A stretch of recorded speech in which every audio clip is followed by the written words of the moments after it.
I went to South Carolina as a quarterback. My second year, in 1984, I had ankle surgery, and Coach Morrison wanted to redshirt me.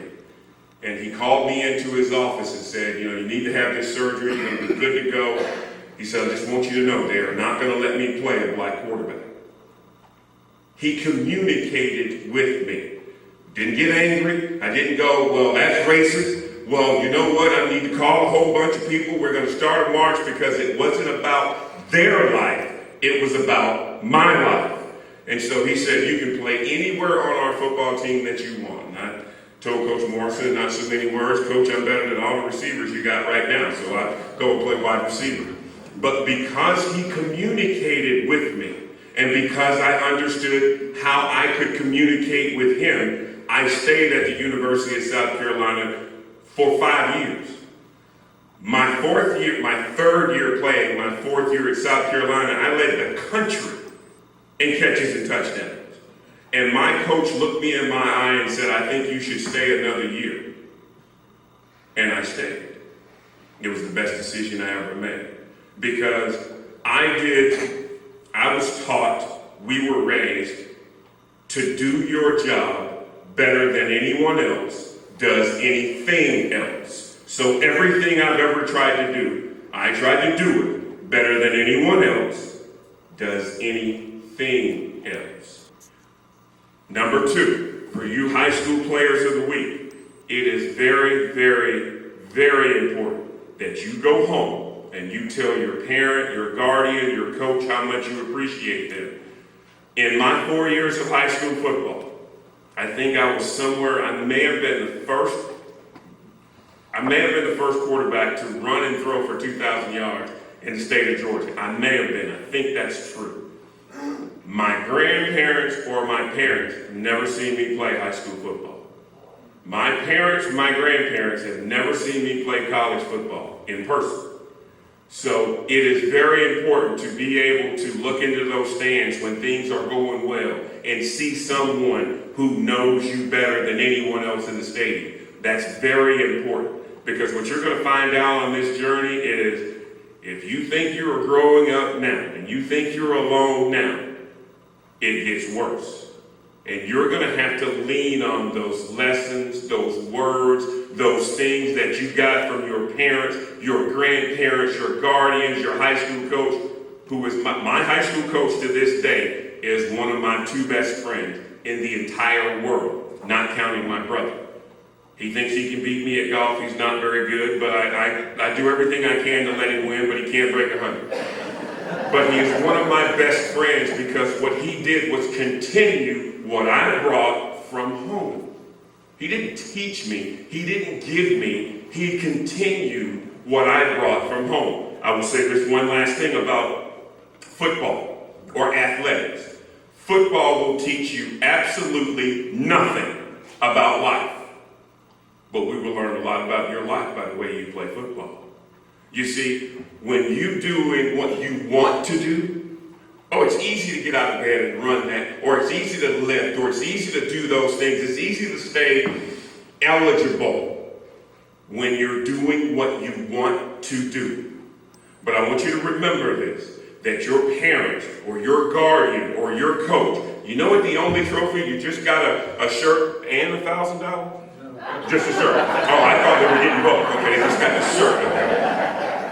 You just got recognized for being a player of the week. Do you know what the only trophy that your parent, your guardian, or your coach is going to get is the ability to say, that is my son, and I'm proud of him.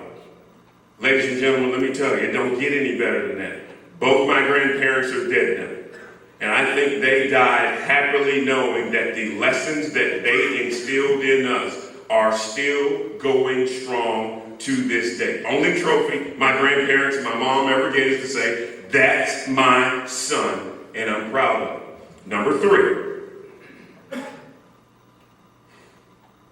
when you look at what's going on in the protest in the National Football League, everybody goes, you're on one side or the other. They're disrespecting the flag, they're disrespecting America. Not one person stops to go, why in the world are they doing it? I've been asked 158,000 times, if you were playing in the NFL, what would you do? And I said this: because Colin Kaepernick started this campaign to bring awareness to the things that are happening to people that look like me, I have no choice but to support him. Where I think Colin Kaepernick may have made a slight mistake, it's hard to be an army of one in 2016. It's hard to be an army of one. I think if he would have communicated better what his intentions were, we, or this movement, would be a lot further along. We are not, and I'm saying we as black athletes who take a knee, we are not disrespecting the flag. We are not disrespecting the United States. We are not doing that.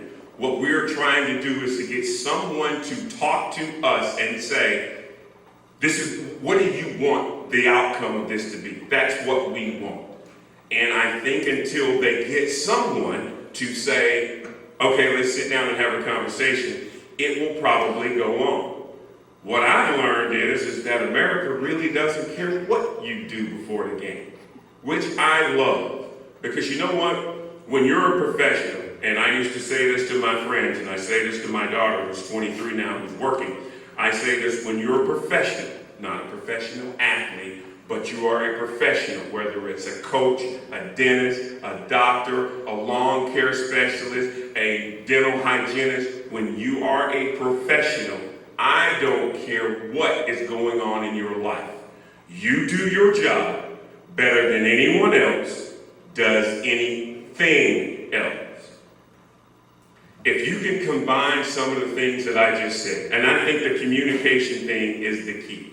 If we can learn to communicate, we can learn to talk, use our words without getting heated, mad, angry, upset, I think we would be able to accomplish 1,000 things.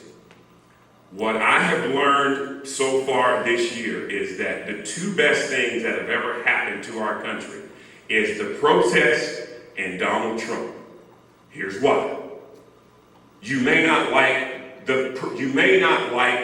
what they're doing, but you need to find out why they're doing it. Because when you find out why they're doing it, you still may not like it, and that's okay. What's not okay is for you to take the message and spin it. Donald Trump's number two. When Donald Trump called a group of people SOBs, the people that responded, I got a chance to know exactly who they are. Because nowhere in my Bible does it say when you say something negative about me, I have to return that favor. Nowhere in my Bible does it say that. And I've been reading about David and Daniel and some of these kings that asked them to interpret dreams and eat this food. And the communication aspect of how they handled it would go a long way in helping us handle some of our issues. But see, here's the thing. I know who you are when you respond to those tweets or sound bites the same way he responded. See, when you get it from home, and this is who I am, I'm sorry, there's a lot of people who don't like how I am because this is how I was raised. I was raised to be this person. I was raised that if Buddy Q does something wrong, I can say to him, Coach, that was wrong. What I also got from home is how to say it. And it's not to say it in front of everyone to make me look better. It is to be able to say, that was wrong, and I think there's a better way we can do this.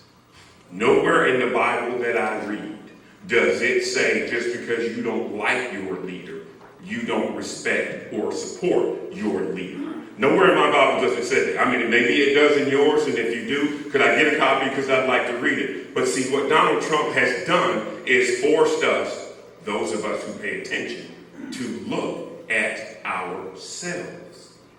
Because it's not him, it's us.